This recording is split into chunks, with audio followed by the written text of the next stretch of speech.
let's talk to Mikayla, pronouns they and them, calling in from Gregory's aunt.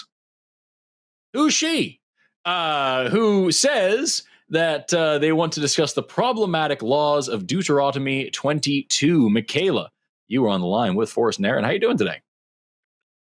Hey, I'm doing great. Forgive me if I'm a bit, starstruck. I listen to a lot of Aaron. I listen to a lot of Forrest, so it's very exciting finally to talk to the two of you. And I guess the reason why, yeah. No, you're fine. I am also excited to talk to Aaron. Yeah. I'm not excited to see myself in the morning. I look in the mirror and I just go, "You slime! What are you doing here?" I have some issues, but I'll work with those on another time. All right, Mikayla, what do you want to talk about? According to the chat, you want to talk about a specific chapter of some book from the Bible, I think it's called? Yes. What is that? All right. So for me, I guess because I watched so much of The Lion. I've only been like atheist since the beginning of like 24. But I've seen so much of it. I've had a lot of this successful discussions with theists. But recently, I had a discussion that didn't go well, and we were basically talking about the laws in Deuteronomy 22. And essentially, I think one of the more egregious parts of it is the 50 shekels part. And I tried to argue that it's talking about, it's talking about abuse, right? And what they tell me, like, hey, if you look at the earlier verses, it explicitly says that this type of abuse will get you.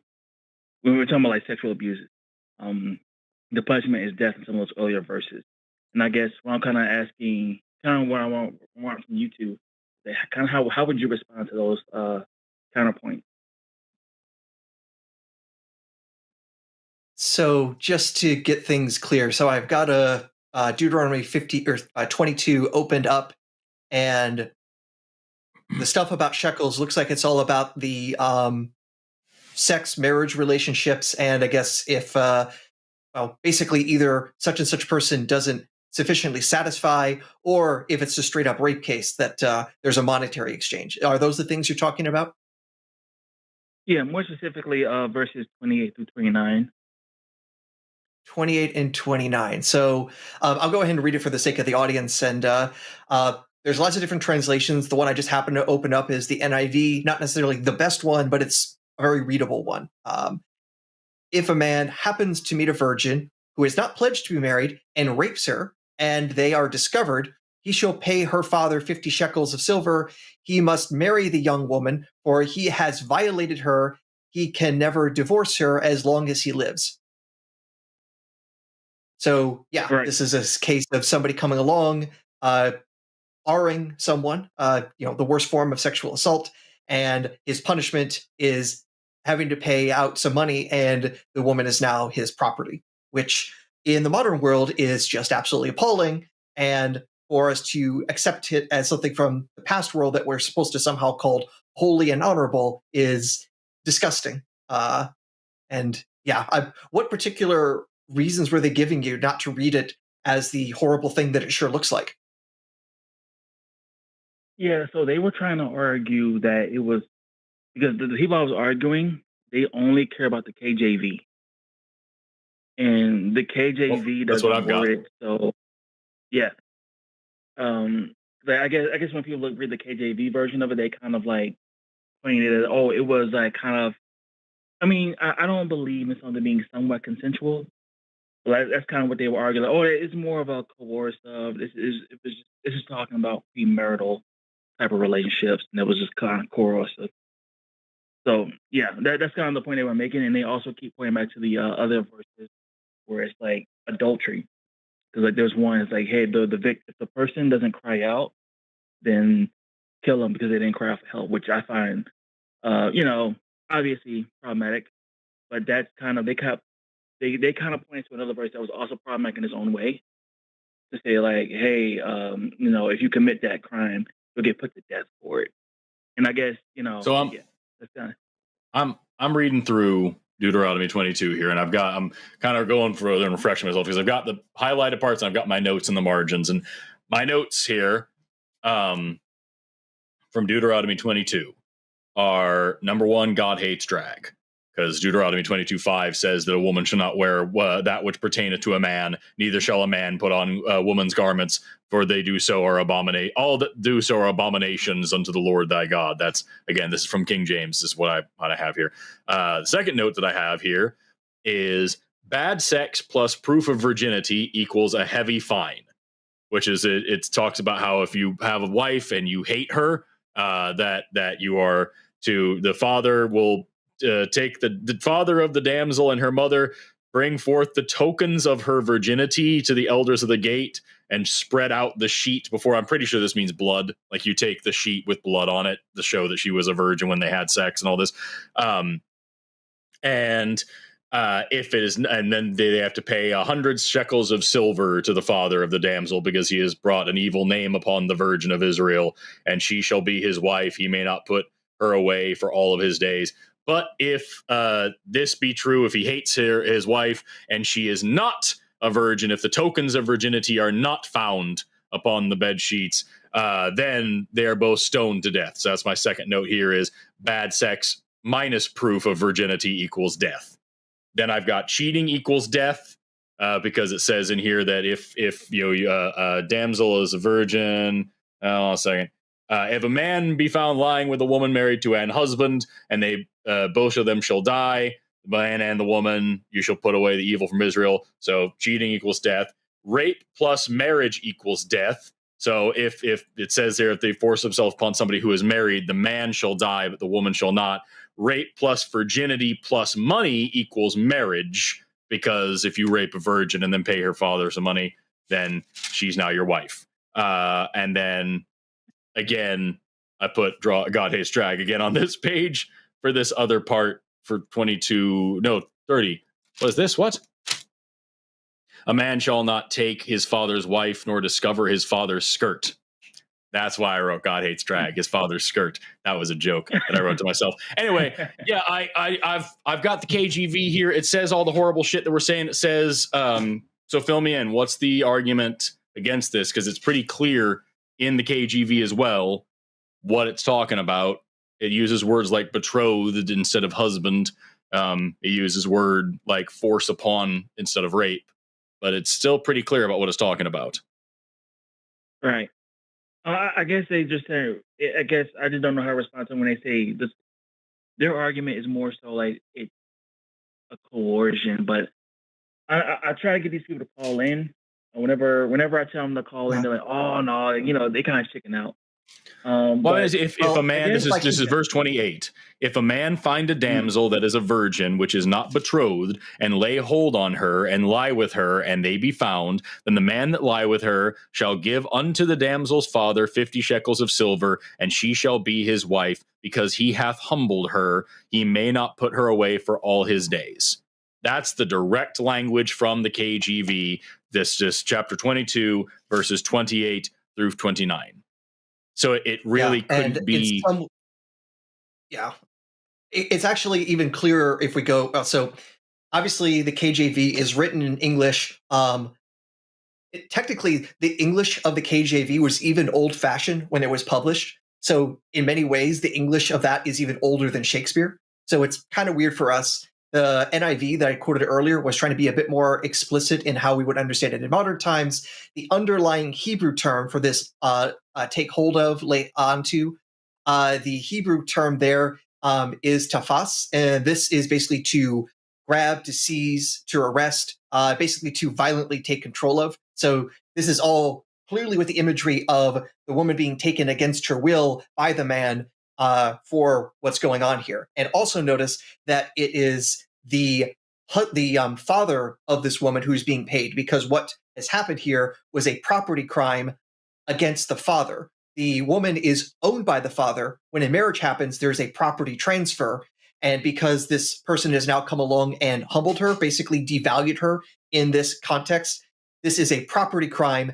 against the owner of her, which in this case was the father. So that's why this person is forced to marry her. Now, of course, this is definitely not the love and marriage sort of thing that we have for modern times. This is basically about ownership, transactions, access to reproductive ability. That's what this ancient context is about. This is what the terminology is about when it comes to essaying someone, and then treating this as a property crime rather than a violation of human rights. It's about as disgusting as it can be in a modern sense, and this is even true if you are a KJV onlyist, and also that position is also absurd. But that could be its own separate argument. Totally.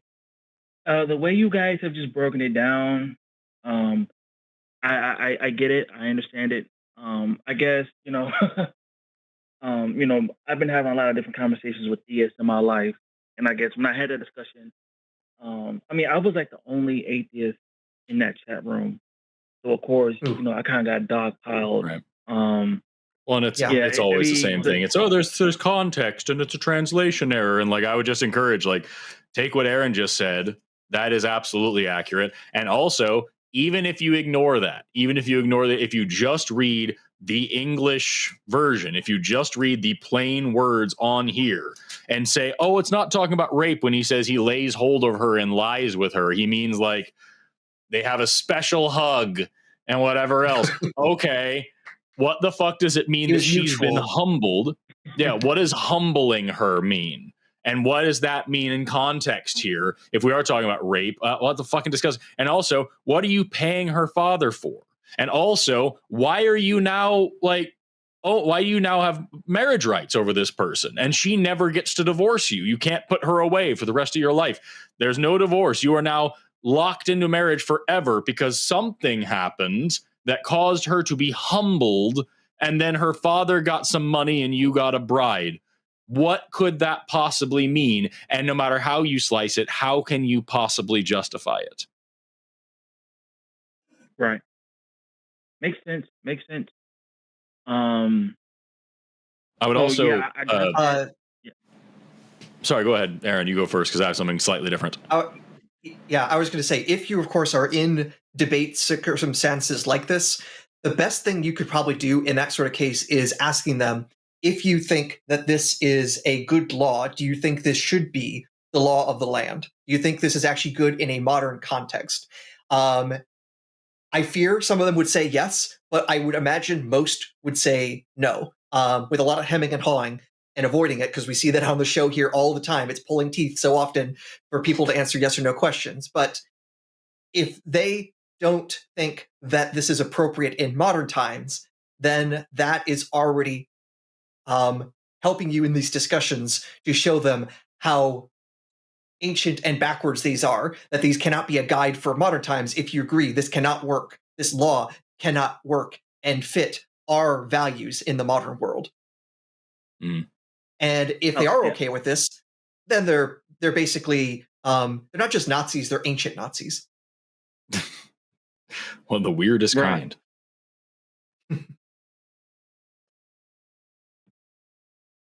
I'm sorry. As I said, it's the weirdest kind. The weirdest kind of Nazis. Ancient totally. Nazis.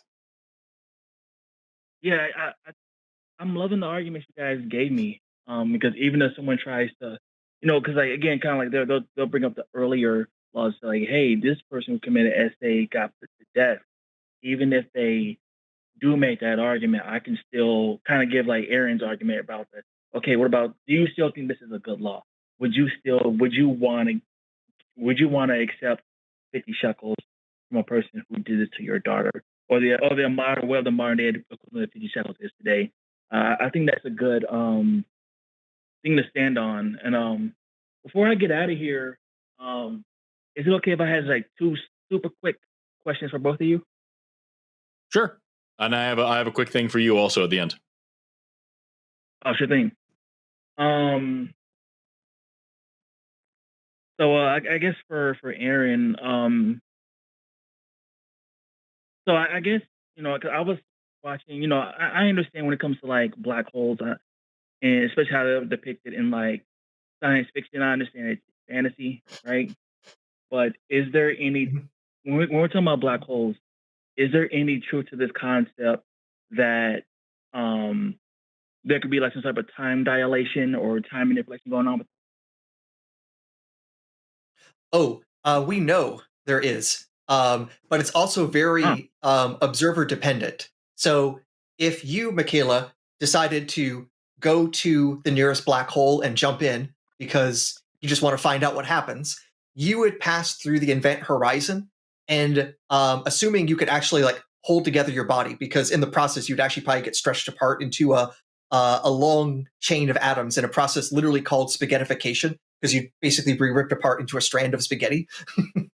So the scientific term is that. But assuming you hold yourself together, you will go through and you will pass through the event horizon, and you will not notice any weird time yourself. On the other hand, Forrest, who for some reason got a really nice telescope for Christmas, pointed it at you, seeing you fall into the black hole. And what he will notice is that as you are getting closer and closer to the event horizon, the color of the light you give off becomes more and more redshifted. His telescope is really good, and he can see your watch, and he sees that it's ticking slower and slower, to the point that as you are approaching the event horizon, time slows down more and more until it stops, and Forrest never sees you cross over the event horizon. You are there stuck for eternity at the edge of the black hole. That's what Forrest will see. Getting Well, you'll slowly pop in, redder. you'll go inside. Yeah. And of course, what do you see inside? That is uh, nothing but theory at this point. You see theory. Oh, 1 second. I'm sorry.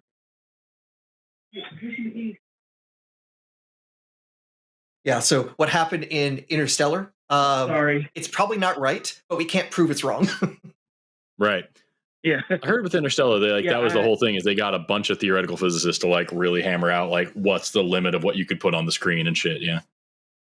Oh yeah, yeah, and in particular, the visual of the black hole they had there, they had the highest end ever computer simulations of a spinning black hole to produce that. So yeah, they did a whole lot of science. They did a lot of science right. They fucked up some of the science, like some of the elementary science. Actually, they screwed up Newton's Right. third law for one of the dramatic scenes, and that kind of makes me pull my hair out. It's like you get Kip Thorne to help you with the black hole physics, but you break basic Newtonian physics for Right. dramatic effect. I'll let it slide, because for now, I'll let it slide. But it's still going to be there in the back of my mind. Love that. Nice. And you Yeah, I said you only had one more asked, like, question. I Was that right? Oh, yeah. So, I guess for you, Forrest, I think I don't know if I misheard you one day, but I think you were kind of explaining how to explain evolution simply. Um, I think you said something along the lines of DNA test. Like when we get a DNA test, does that kind of tie into how we understand evolution? I mean, it doesn't not. Like it's getting a DNA test for yourself just tells you, if you do like the one that tells you about your ancestry and things like that, it tells you a little bit about like where your family and where your lineage came from, which can have implications for evolution. But like it's not like a direct test of evolution in any real way. Okay. Yeah, actually, shoot. I think I'm having a brain fart. It's all good. But I guess like in these discussions I'm having with these theists, some of them are like, so I guess the best way to put it is that they have a very biblical lens when they look at race. So I guess what would kind of help me in these discussions is that let's say we take a man from Nigeria and let's say we take a man from like South Korea.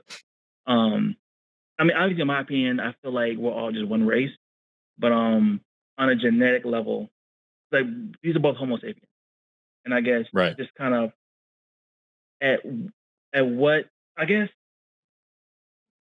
how different are these two people on a how different are they on a genetic level, or if that makes sense. So what's really important to remember about race is that when you say a biblical view of race, What you're talking about is when race realists will point to where it talks about like tribes of Israel and things like that, and they then take that to mean different races. It's just trying to make the Bible make sense in the modern view of what races are, which we'll get into the history of that in a second. There is no such thing as race, biologically speaking. There are ethnicities. There are, genetic patterns that we see depending on where you live, but none of them can really be hammered down and isolated to the point where you can say, okay, if you have XYZ genetic markers, you are in this racial category. That really just doesn't work. Racial characteristics vary independently of one another. So there's not a certain point where you can have enough melanin to call yourself African. It doesn't, it doesn't really work that way. There's not a certain point where my eye shape, nose shape, hair color, hair texture, height, average weight, fat deposition, all the other things that go along with so-called racial characteristics. There's not a single point where I can like tick over and change races or anything like that, right? It's just, it doesn't make any sense. Right. Also, because these vary independently of one another, you can't really use one to reliably predict too many others. It just doesn't work. And most importantly, they are all based on evolution. They all have an evolutionary history. And there's more, because of that, there is much more genetic variation within so-called races than there is between them. Now, where the idea of race came from is the transatlantic slave trade. We needed a reason, as science was progressing, we needed a reason to continue to say, okay, but some humans are still different. Some humans are still a problem. Some humans are less valuable than other humans, because it's very clear that these are all humans, right? And so you had this idea of phrenology coming along, where people were trying to group people and categorize people based on like skull shapes and things like that. None of it made any fucking sense. It was terrible fucking science. Then they tried to make these psychological evaluations out of that as well. Oh, well, this part of the brain is bigger in this race than that race, and that means these ones should be dominant, and those are blah, blah, blah. It doesn't work. Really, it was the United States, largely in the 1700s, that were the ones inventing the concept of race in order to justify this whole thing. And what's so important about that is that the single most difficult race to create and to categorize and to maintain has always been white.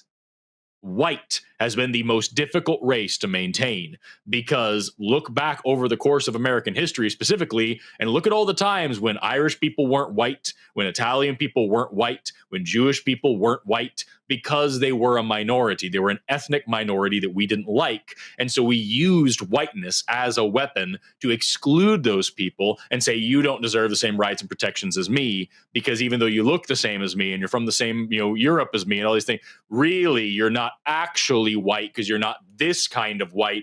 And that's the main point that you have to learn, is that like the concept of whiteness is a white supremacist idea, the idea of white existing, because white is the only racial category that is consistently defined by the exclusion of all of the racial categories.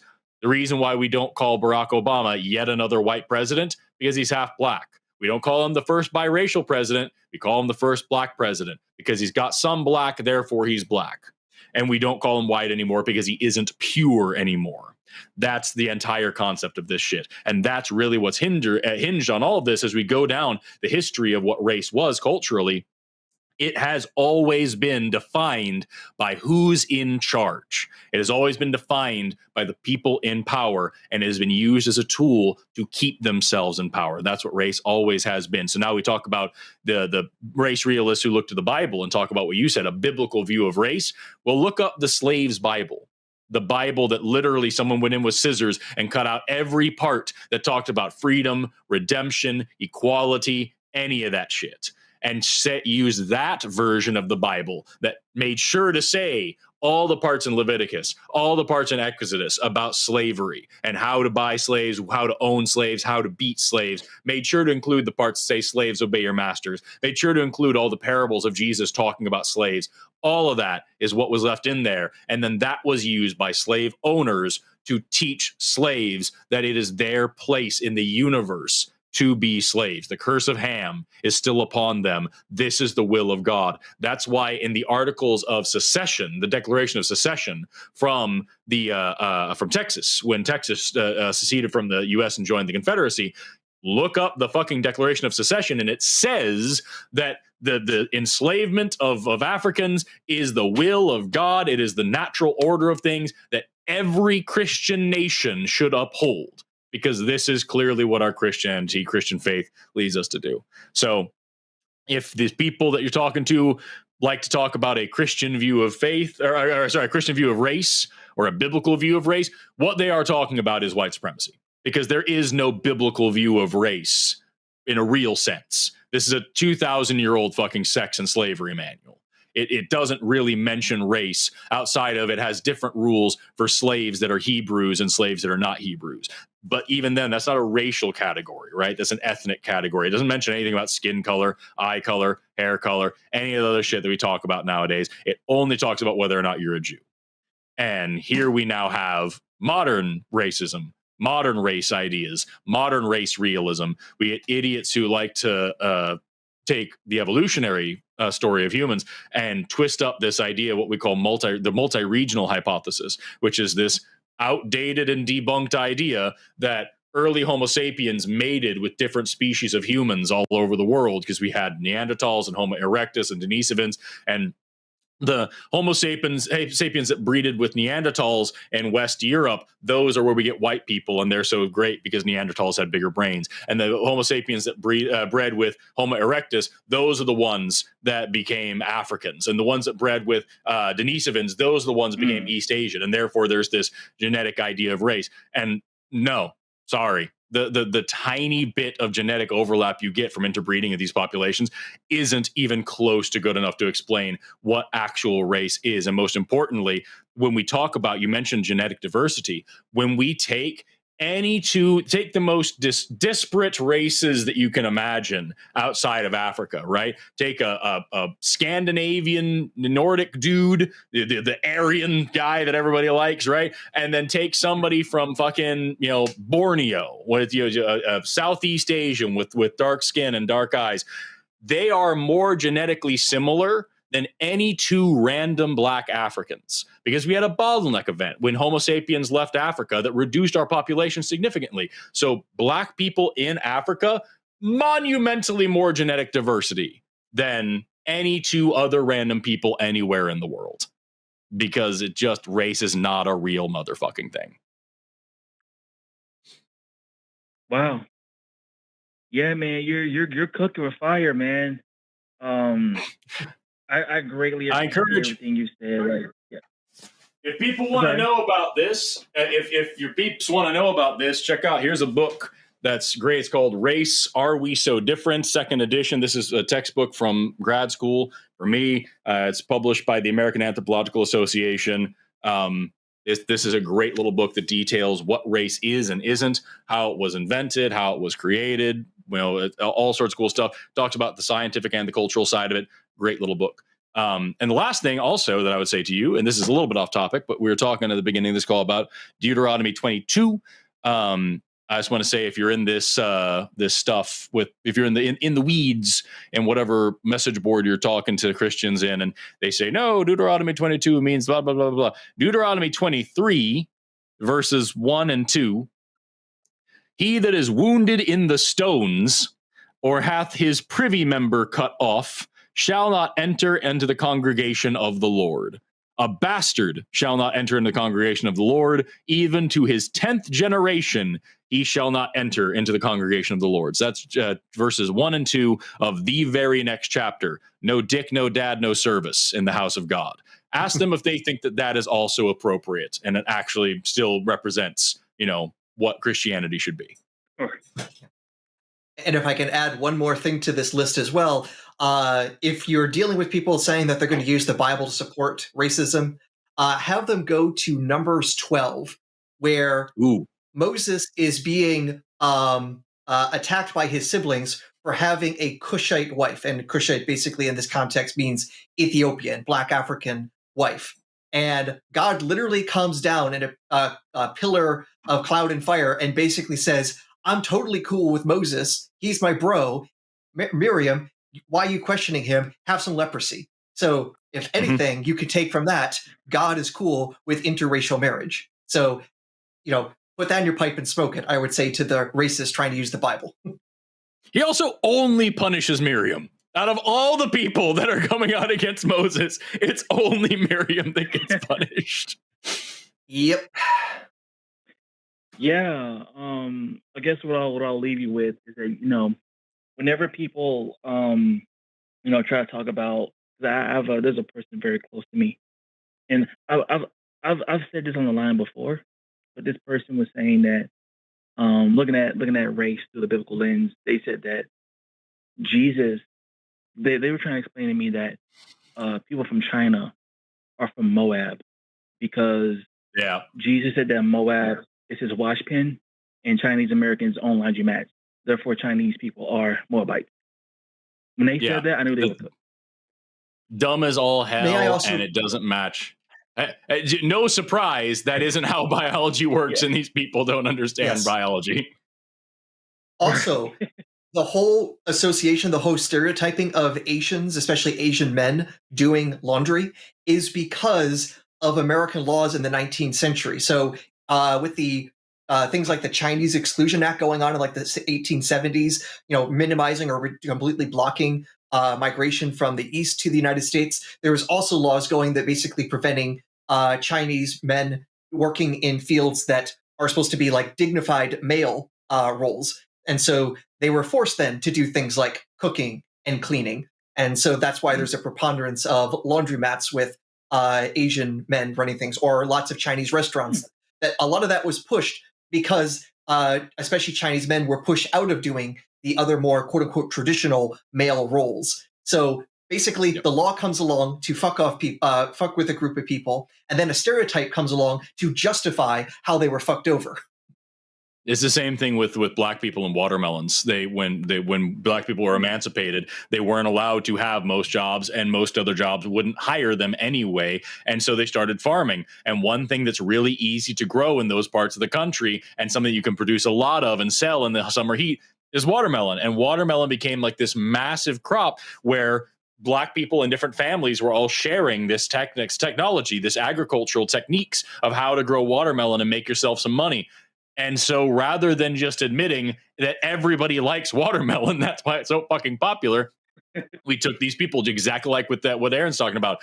The law and the culture pushed them to the edge of society. They fucking survived and made do and made something great. And so we then made fun of them for it. We said, oh, these black people and their watermelons. Isn't that a funny thing? And then we made it a big stereotype. And now that's the goddamn ice cream truck song.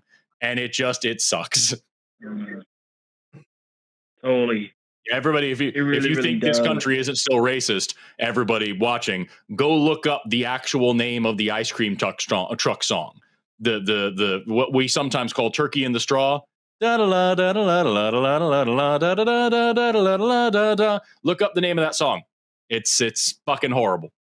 And that's what we have playing on every street corner to celebrate the summer. Yeah. Totally. Well, hey, you and Aaron, you guys have, gone above and beyond answering my questions. I'll leave you with this because, I was in this chat room the other day. It was very overwhelming. It was such a pressure cooker. And the only atheist who was in there backing me up, I didn't really want his help because he was like a right-wing atheist. And I don't think I really want your help. But I think I handled that pressure really well. And you guys here at the line have inspired me to continue to have these conversations with theists, and at least doing something that kind of push the needle. I don't need everybody to become an atheist. I just need people to think a little bit more critically. And lastly, you guys are awesome. And it's been an immense honor talking to both of you. Yeah. Well, thank you for calling in. It's been a lot of fun talking to you as well. Absolutely. Take care. Take care. Bye-bye. Good night. I put a link in the chat just now to an NPR article about the ice cream truck song. The people are talking about chicken as well. That was another one that was from, I believe that was from the Birth of a Nation movie, wasn't it? I think that's what it's called. I don't remember. It was early 1900s, and it was like this Klan propaganda movie that came out. I think it's Birth of a Nation. It's this Birth Klan propaganda movie. And they was all about how, you know, whites made America and how they're the true manifest destiny sent by God to make civilize the world and blah blah blah. And in that they showed, I believe it was a vignette of like a horrible future where black people are allowed in Congress or something. I forgot what exactly it was, but it was an image of a guy in blackface eating chicken like real sloppy and licking his fingers and slipping the bones and throwing them and just being really messy and gross, which in this picture of like polite white society and it's all has to be so perfect and proper, and then this guy's eating so disgustingly and acting like a filthy animal, and then that became the stereotype for that as well. There's a lot of shit, like it's just there's I forgot what it was who did it, but like there's somebody on TikTok who did a series for a while, and I was like, here's today's episode of Is It Racist? Yes. And here we're going to talk about any random thing in America and talk about the racial history of it and how fucked up it is. Yeah, it's a bad place. Also, watermelons, symbol of Palestine as well, but for a completely different reason. It was because for a while, the Palestinian flag was illegal in Palestine as it was being occupied, and I forgot who, but I believe it was a soldier or somebody. But there's this story of like they had an art gallery that had a picture of a Palestinian flag in the artwork, and some IDF soldier destroyed it and whatnot. And they said, we can't even paint our own flag. And he famously said, I don't care if even the colors of the flag are in this. It's illegal. I don't care if I even see a picture of a watermelon, because that has white, black, red, and green in it. I don't care if even the colors are there. If it's even a watermelon, it's not going to be allowed. I'm not going to have that here. And so there was a time in Palestine when even like if you went outside and ate a watermelon on your front porch, that was an act of protest. That was an act of resistance. And that's why the watermelon is still to this day a symbol of Palestine, because it's the colors of the flag, and because even having a watermelon in Palestine at one time was a protest against apartheid. Crazy, right? How this is just a symbol of resistance and resilience and progress and all this shit, and also tastes fucking great on a summer day. So cool shit. Thank you for watching that clip. If you enjoyed it, perhaps you should join us. Join us. Join us. Join us. Join us. Join us. At patreon.com/calltheline.